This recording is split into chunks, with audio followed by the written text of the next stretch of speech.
Good morning, dear student. I am Kiran Srivastava from my channel Spectrum of Chemistry. In my third video, I gave you these 3 questions to write their common name. I hope all of you have written answer, and if anyhow you could not write the answer, please see it. And those who have written, they check their answers. So students, the answer of first question is, you see, अगर हम इसको हटा दें तो ये आपको isobutane जैसा दिख रहा है ना, लेकिन इसका एक एच हटकर आई आया है और ये कार्बन भी कैसा है, प्राइमरी, तो इसलिए हम इसका नाम लिखेंगे isobutyl iodide. This is the second one. आप इसमें देखोगे कि कार्बन चेन है और इसका ये जो कार्बन है ये टर्शियरी कार्बन है. 1 2 3, इसकी 3 वैलेंसी सेटिस्फाइड है कार्बन से.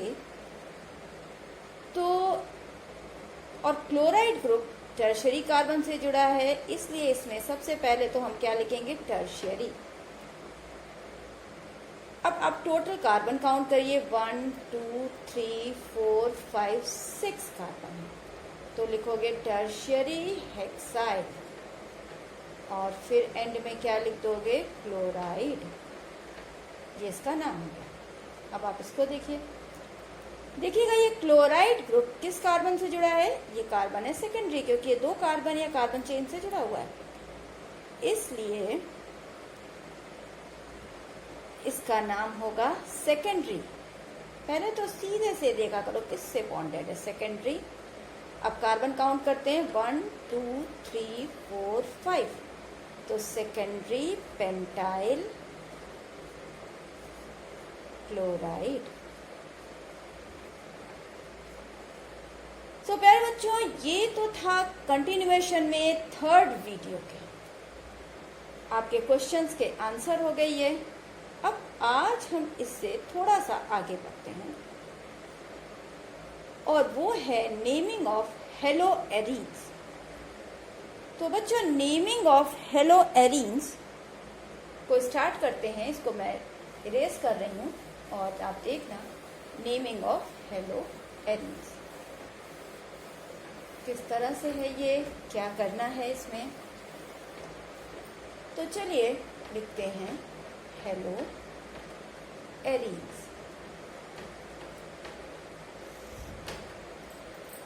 हेलो एरीन्स मीन्स ये एक बेंजीन रिंग है, क्योंकि हमने पहले ही कहा कि आपको बेंजीनॉइड कंपाउंड्स पढ़ने हैं, एरोमेटिक बेंजीनॉइड कंपाउंड. फिर हम अपने अलग वीडियो में आपको नॉन बेंजीनॉइड एरोमेटिक कंपाउंड्स के बारे में भी बताएंगे, लेकिन फिलहाल अभी तो हम 12th के सिलेबस में चल रहे हैं.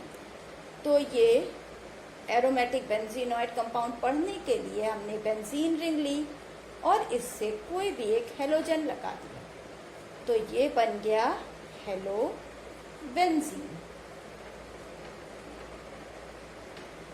तो जब मैंने इसको हेलो बेंजीन लिखा, मीन्स ये इसका कैसा नाम है, IUPAC नेम. तो फिलहाल अब जब हम स्टार्ट कर रहे हैं तो हम इसके IUPAC नेम को देख रहे हैं. इसको फिर हम कॉमन नेम में भी आएंगे, इसके IUPAC नेम हेलो बेंजीन. जैसे मान लीजिए एक हमने ले लिया एग्जाम्पल, यहाँ पर ब्रोमीन लगा है, तो क्या नाम लिखोगे इसका, हेलो कौन सा है, ब्रोमो, और फिर सीधे आपको बेंजीन लगाना है, तो ये बन गया ब्रोमो बेंजीन. मान लीजिए ये ब्रोमीन 2 प्लेस पर जुड़ा हुआ है, एक यहाँ और एक यहाँ. तो आप जहां से भी जुड़ा है उसको नंबर करोगे 1, और ये क्या नंबर हो गया 2, तो इसका नाम हो जाएगा 1 2 डाई ब्रोमो बेंजीन. आ रहा है समझ में. अगर ये 3 प्लेस पर जुड़ा होता 1 2 3 ट्राई ब्रोमो, 4 पे जुड़ा होता तो 1 2 3 4 टेट्रा ब्रोमो, और अंत में क्या लिखते हैं, बेंजीन, क्योंकि ये इसका वर्ड रूट बन रहा है. तो चलिए हम आपको इसके कुछ और एग्जाम्पल देते हैं। ये है बेंजीन, इसमें यहाँ पर मैंने क्लोरीन लगाया, फिर यहाँ पर क्लोरीन लगाया और फिर यहाँ पर क्लोरीन, 3 प्लेस पर क्लोरीन है। तो अब देखो इसकी नंबरिंग कहाँ से करेंगे। अगर हम यहाँ से स्टार्ट करते तो ये 1 2 3 आता, दूर पड़ जाता।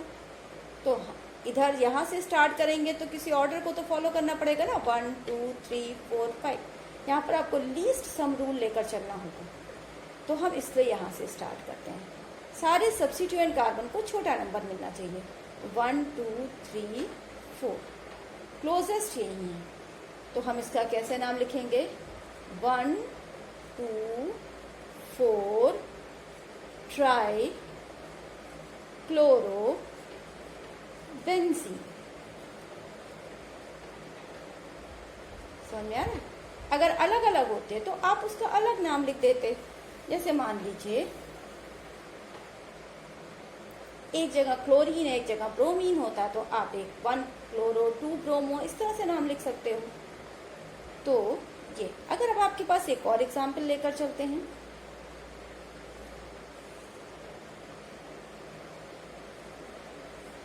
मान लीजिए कि यहाँ पर एक CH3 लगा हुआ है और यहाँ पर एक ब्रोमीन लगा हुआ है, ठीक है। एल्काइल ग्रुप से कंपैरिजन दिखाते हैं। तो आप नंबरिंग स्टार्ट करोगे ब्रोमीन से, 1 2, तो इसका नाम क्या हो जाएगा, 1 ब्रोमो 2 मिथाइल बेंजीन। यानी कि हमने यहाँ पर फंक्शन ग्रुप को प्रायोरिटी ज़्यादा दिया है। कौन से फंक्शन ग्रुप, हेलो, ऐसे तो अलग अलग ग्रुप की अलग अलग प्रायोरिटी है, लेकिन इस जगह हमने फंक्शन ग्रुप को हेलोजन की प्रायोरिटी ज़्यादा दिया है, किससे, मिथाइल ग्रुप से, ठीक है। तो इस तरह से तो आप इनके IUPAC नेम लिखोगे। अब ये बहुत सिंपल है। चलिए अब हम आपको थोड़ा दिखाते हैं। आपको जिनको नोट करना वो नोट कर सकते हैं, जो समझ सकते हैं समझ लीजिए। अब आप यहाँ पर आप देखोगे common names of hello compound, ये है कॉमन नेम।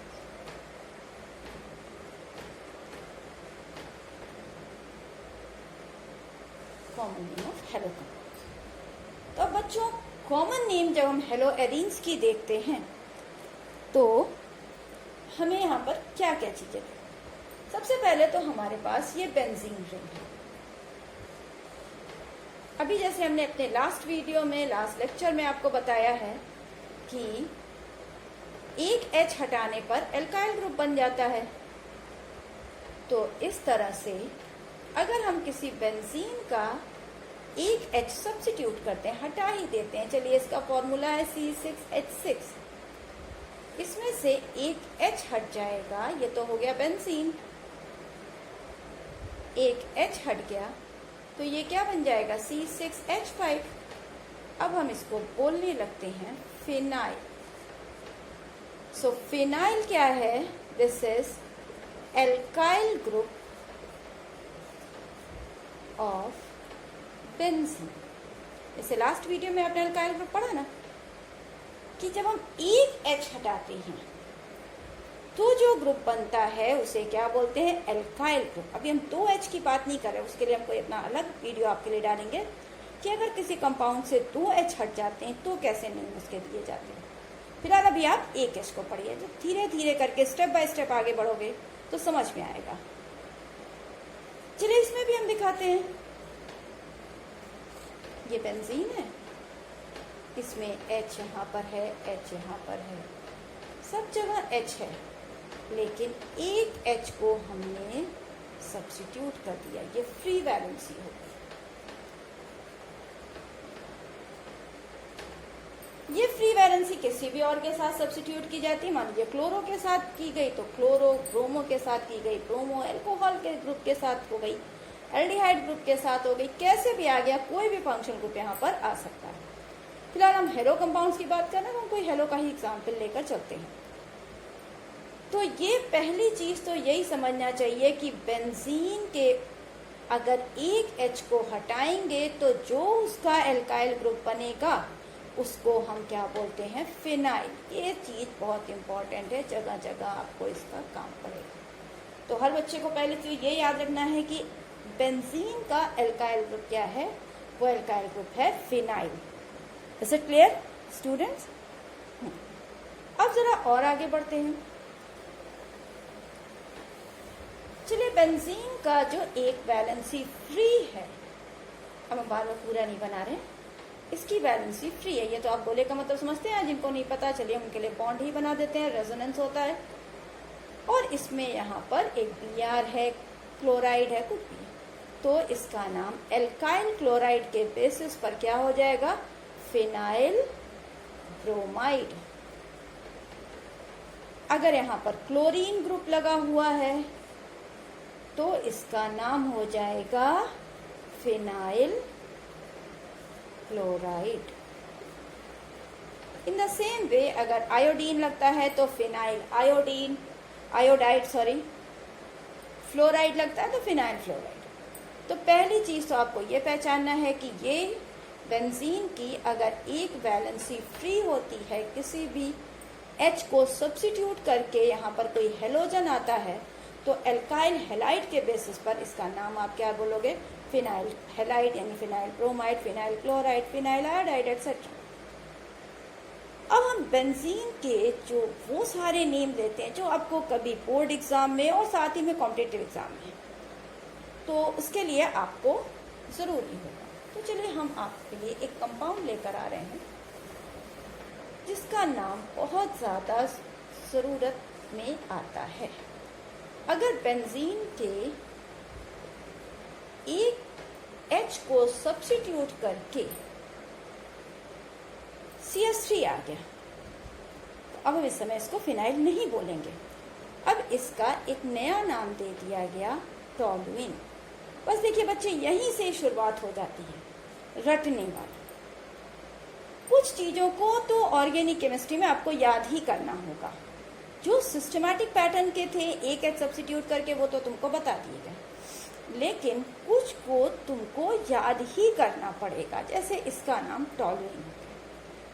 बेंजीन की one of the valency is satisfied by an alkyl, है ना। अब इस एल्काइल ग्रुप के पास 3 हाइड्रोजन हैं, तो हम एक एक करके इन 3 हाइड्रोजन को हटा रहे हैं।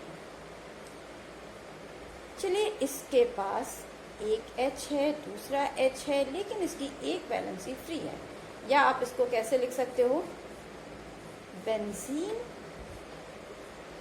के ऊपर CH2 ग्रुप है और इसकी एक वैलेंसी फ्री है। फिर यहाँ पर नाम रखने की बात आ गई, तो इसे बोलोगे बेंजाइल।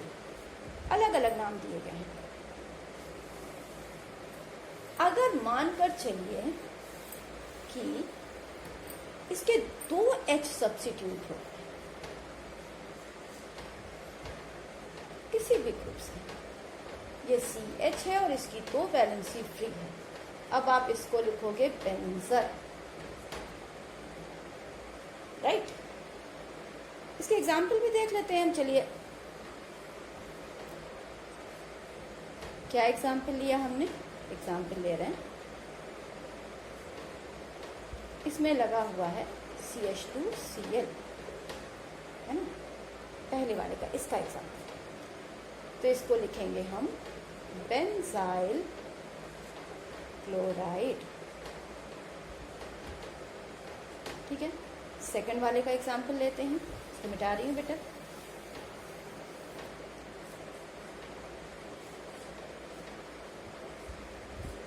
CH है और दोनों फ्री वैलेंसी सेटिस्फाइड है Cl से, तो अब आप इसको बोलोगे बेंजल, बेंजिल बेंजल। और अगर मान लीजिए इस कार्बन की 2 वैलेंसी ऑक्सीजन से और 1 वैलेंसी फ्री है, कोई भी हेलोजन जुड़ा हुआ है, तो अब हम इसको बोलेंगे बेंजोइल, और ये X के कारण इसको बोलेंगे हैलाइड। तो दूसरी चीज क्या है, तुमको ये चीज याद रखनी है, अगर बेंजीन से पूरा CH3 जुड़ा हुआ है, इसको मैं हटा रही हूँ, ऊपर देखिएगा इसके एग्जाम्पल, बेंजीन के ऊपर CH3 जुड़ा हुआ है तो हम इसको बोलेंगे टॉलुइन। एक साथ सारे नाम देखिए।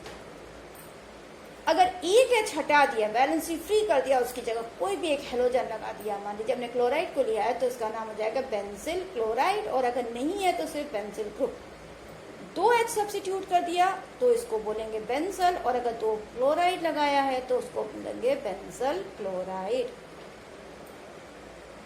आप इसको बेंजल डाइक्लोराइड नहीं बोलोगे, बेंजल क्लोराइड ही बोलोगे, क्योंकि बेंजल का मतलब ही है कि 2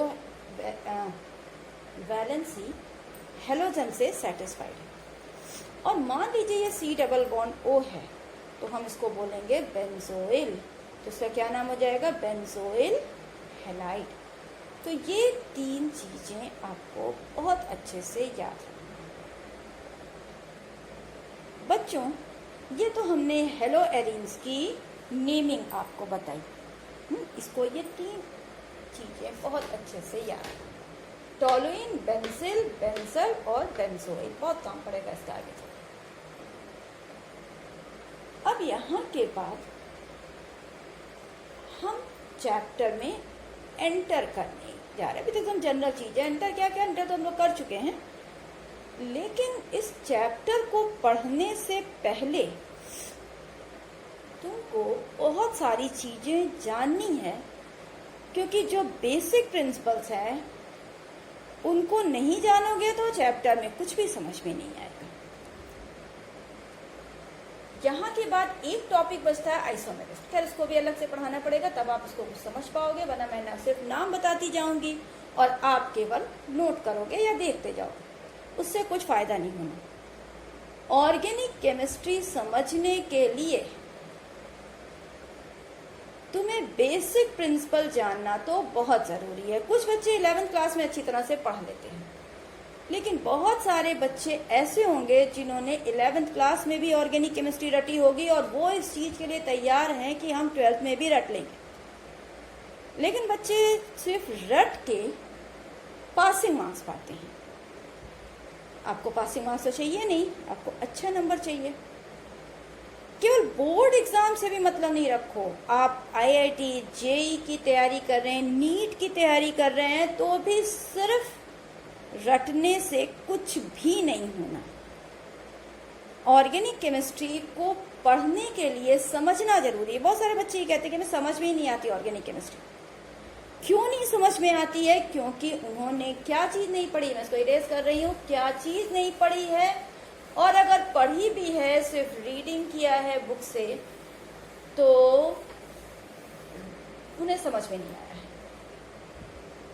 तो बच्चों, यहाँ ऑर्गेनिक में आगे बढ़ने से पहले, ये तो आपका एक तरह से हम बोलते हैं 11th का पार्ट है, ये है basic principles of organic chemistry. ये बहुत वास्ट टॉपिक है, लेकिन जिन बच्चों को आता है उनके लिए तो कोई बात नहीं है, लेकिन जिनको आता भी है उनको कितने लेवल का आता है ये बड़ी इंपॉर्टेंट चीज है। वो कितने क्वेश्चन सॉल्व कर पा रहे हैं ये दूसरी इंपॉर्टेंट चीज है। कि चलो थ्योरी तो हमने पढ़ लिया और उसका एप्लीकेशन ही नहीं पता है आपको। तो ये सारी चीजें बहुत इंपॉर्टेंट हैं, और जब तक तुम उसको पढ़ोगे नहीं, तुम रट कर कुछ भी नहीं कर सकते, क्योंकि अब पैटर्न ही इस तरह से है कि रटने से तो ऑर्गेनिक बनती नहीं है। 20% अगर रट कर पास हो रहे हो तो 80% समझकर मार्क्स मिलेंगे, क्योंकि 80% मार्क क्वेश्चन आप करेंगे कैसे? जब तक आपको समझ में आएगा नहीं। समझ के कब तक नहीं आएगा? जब तक कि आपने बेसिक प्रिंसिपल को ही नहीं समझा। हर रिएक्शन में इन चीजों का इन्वॉल्वमेंट होता है। तो चलिए आज हम पहले आपको वो टॉपिक्स बताते हैं कि बेसिक प्रिंसिपल्स में तुमको पढ़ना क्या है। तो बेसिक प्रिंसिपल्स में सबसे पहले आता है, कुछ टॉपिक्स हैं जिसको कि हम डिस्कस करेंगे वन बाय वन। ये है इंडक्टिव इफेक्ट। ये लगभग हर एक टॉपिक का एक वीडियो रहेगा जिसमें कि आपको ध्यान से पढ़ना है तो ये आपके board exam plus competitive exam सबको कवर कर लेगा,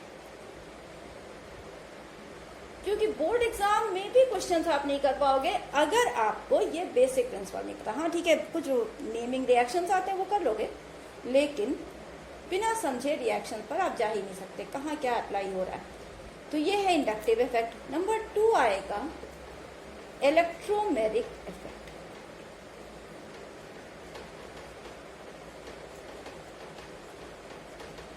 थर्ड आएगा रेजोनेंस।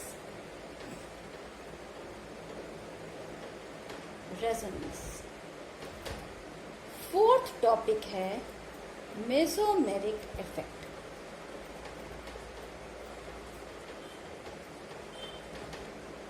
फिफ्थ टॉपिक आएगा इसका हाइपर कॉन्जुगेशन।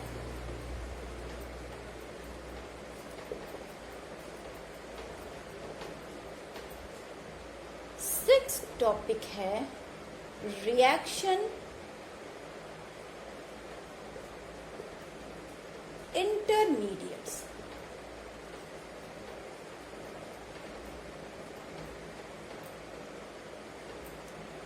रिएक्शन इंटरमीडिएट्स के अंदर बहुत सारी चीजें आएंगी, कार्बोकेटायन, कार्बोएनायन, फ्री रेडिकल्स, बहुत सारी चीजें, तो वो हम रिएक्शन इंटरमीडिएट पढ़ेंगे। और एक रिएक्शन इंटरमीडिएट के साथ क्या एसोसिएटेड होगा, आप इसको 6 नंबर देख सकते हो, या मैं इसको हटा रही हूँ। रिएक्शन इंटरमीडिएट्स आएंगे कैसे, 6 टॉपिक्स होगा बॉन्ड फिशन,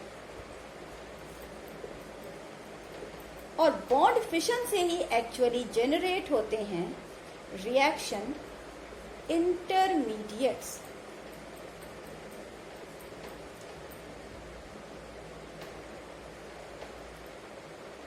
एट्थ टॉपिक आता है आपका रिएक्शन, या रिएक्शन क्या है, शॉर्ट फॉर्म है रिएक्शन मैकेनिज्म।